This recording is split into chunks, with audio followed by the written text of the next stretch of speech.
Hey there, good afternoon. From the KUOW newsroom, this is Seattle Now. I'm Paige Browning with today's top stories. It's Monday, May the 4th. The millionaire's tax is back in as our leading story today because it's in court. The Washington State Supreme Court has ruled against a conservative-backed challenge to the income tax. State government reporter Sarah Mises-Tan has more. Hedge fund manager Brian Haywood sued the state over its new high earners tax. He took issue with an emergency clause in the law that said revenue from the tax is urgently needed. It doesn't go into effect until 2028. No revenue is collected until 2029. There's no possible interpretation that says, oh, yeah, this is what we got to have to run the government right now. But the state Supreme Court disagrees with him and is upholding that emergency language in the millionaire's tax. That language also prevents voters from bringing a referendum to pause and recall the law. Voters could still challenge the tax using an initiative, but that process requires more votes to get on the ballot. Haywood says he plans to file an initiative, but didn't say whether he would do it this year or next. A separate lawsuit against the constitutionality of the millionaire's tax is currently working its way through state courts. In Olympia, I'm Sarah Mises-Tan. Continuing in the courts, a King County judge has ruled that beachgoers can go topless at Seattle's Denny Blaine Park, even in areas marked clothing required. Advocacy group Friends of Denny Blaine had asked Judge Samuel Chang to rule on the topic. They asked Chang to clarify that an earlier ruling, which required sunbathers to wear some clothing, was meant to stop public sexual activity. He agreed. The dispute flared up after neighbors reportedly hired private security guards who started telling parkgoers to cover up and reported them to police. A full trial over the park's future is scheduled for later this month.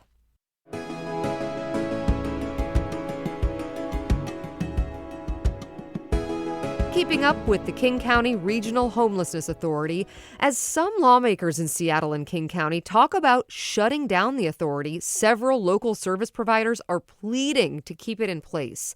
The Seattle Times reports leaders of the Chief Seattle Club and Seattle King County Coalition on Homelessness say that calls to shut down the agency are simplistic. They say starting from the beginning with a new organization could present challenges. County Councilmember Rod Dembowski and Seattle City Councilmember Maritza Rivera have sponsored resolutions to dismantle the Regional Homelessness Authority.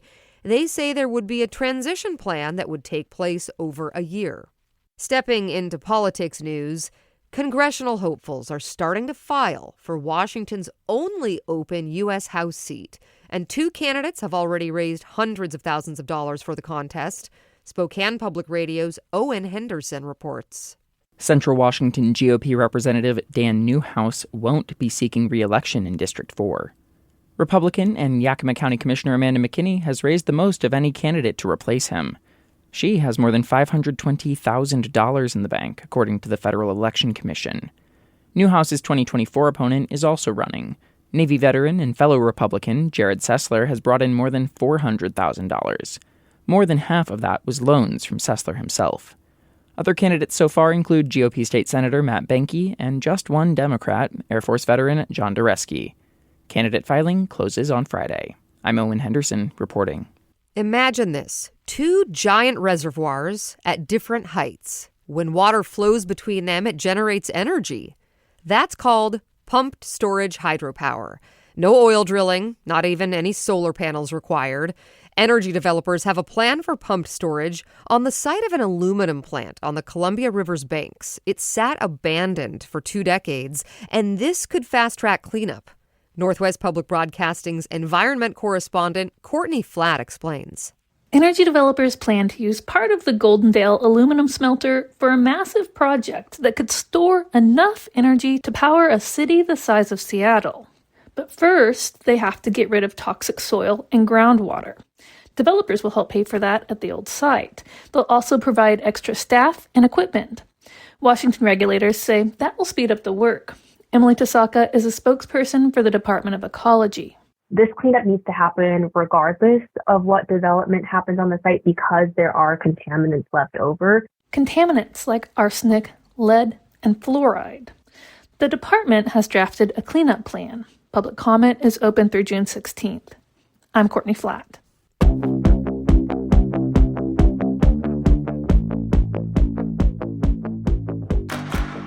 have a series of car and driving stories today, starting with an SUV in the lake.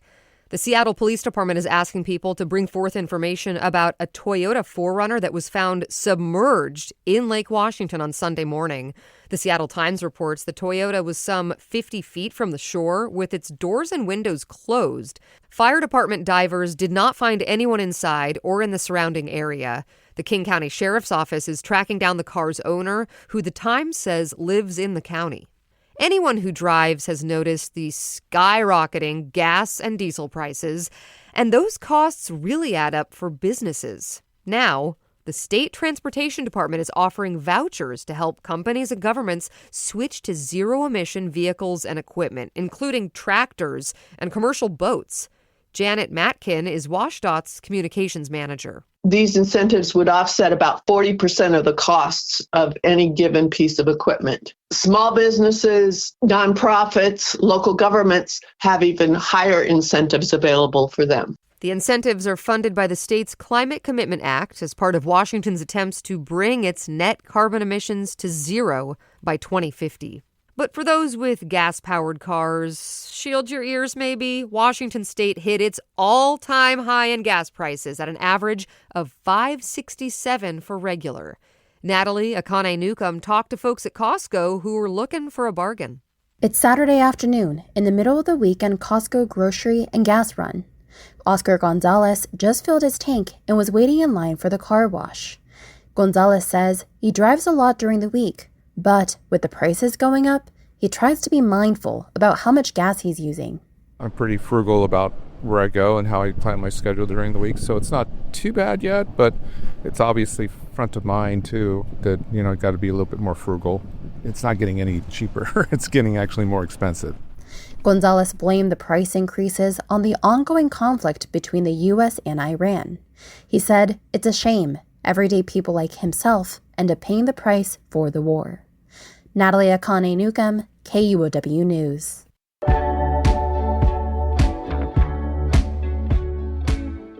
Results from the State Health Department's 2025 Healthy Youth Survey were just released. They show modest improvements in well-being for Washington's young people. From KNKX, we get this story from Anna Marie Yanni. The survey has been conducted every 2 years since 2002, skipping the pandemic. Thousands of Washington students between grades 6 and 12 are asked questions about their health and environment. Sarah Mariani is with the State Healthcare Authority. Her focus is on substance use and mental health. There have been instances where youth mental health has worsened. Right now, we're really happy to report that mental health is improving, and we see that in the data. For example, reported anxiety, depression, and suicidal ideation are trending downwards. The 2025 survey also found drug use among Washington youth remains low. I'm Anna Marie Yanni reporting. Finally today, the Seattle Mariners had a surprise up their sleeve during Randy Johnson's jersey number retirement weekend. The M's announced that the Hall of Fame pitcher will get his own statue. That will make the second statue in 2 years after Ichiro Suzuki's was unveiled last month, and the fourth player to get a statue outside Mariners Stadium. Here's Johnson speaking before Friday's game. For those of you that are too young to have seen me pitch, well, as Dave Niehaus would say, dust off that VCR, sit back because you're in for a ride. The team retired Johnson's jersey number 51 over the weekend. The M's hope to unveil his statue next year, and because Johnson is a pitcher, they can't break the bat this time.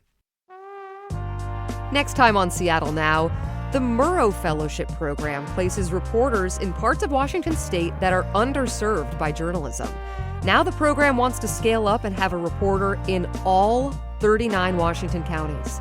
If a county has a local government, it should be covered by a journalist. There should be local accountability, access to reliable information about local government. Hear more Tuesday morning. That's all for today from the KUOW newsroom in Seattle. Our producer is Vaughn Jones. I'm Paige Browning. Seattle Now and KUOW are members of the NPR network. May the 4th be with you always.